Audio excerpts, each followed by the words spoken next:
Jo el clima el trobo positiu, és a dir, davant d'un moment de disrupció, de canvi.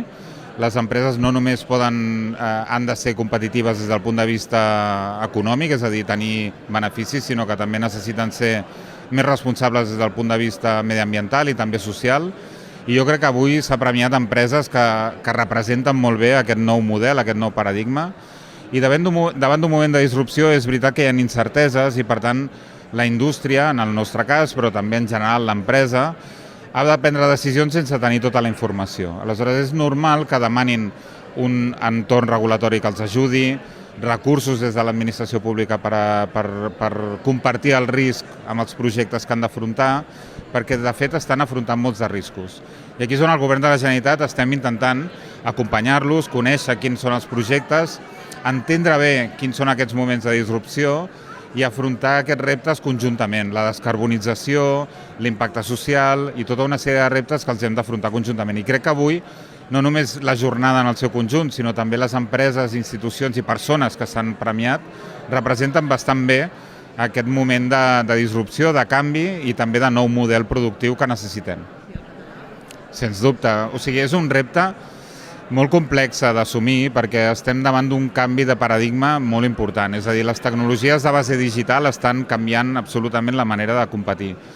Però jo diria que aquelles empreses que no adoptin aquestes tecnologies estaran en risc. En canvi, aquelles que adoptin les tecnologies i que sàpiguen combinar-les amb allò que les fa úniques, amb aquell coneixement que han anat acumulant a còpia d'anys, amb un producte, amb una relació amb client, amb tota una sèrie de temes que és molt difícil tecnificar a data d'avui,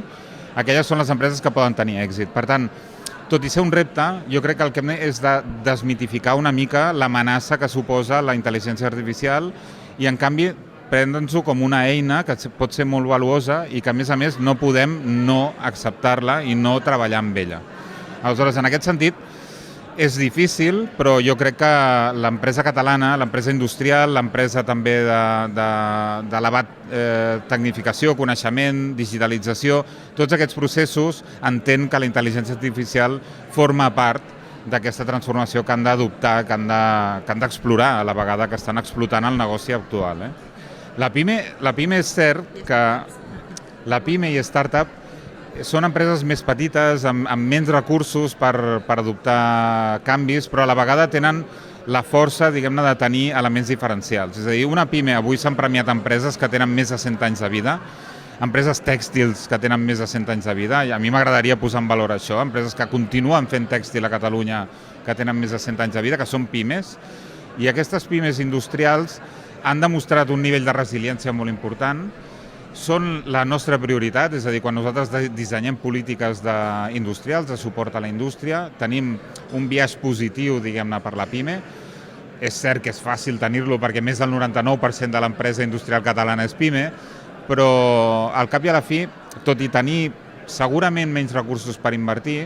tenen més habilitat a l'hora de sumar esforços. Avui, per exemple, estem en un acte de CECOT, que per definició és teixit empresarial, és col·laboració, és sumar esforços entre diferents organitzacions i empreses,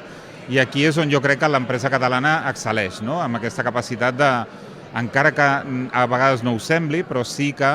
col·laborar amb clústers, amb associacions empresarials i sumar capacitats que són complementàries i que et fan ser més competitiu. Per tant, la PIME té molta més agilitat a l'hora d'adaptar-se, però també a la vegada ha d'arribar a aquesta certa massa crítica per poder invertir a través de la col·laboració.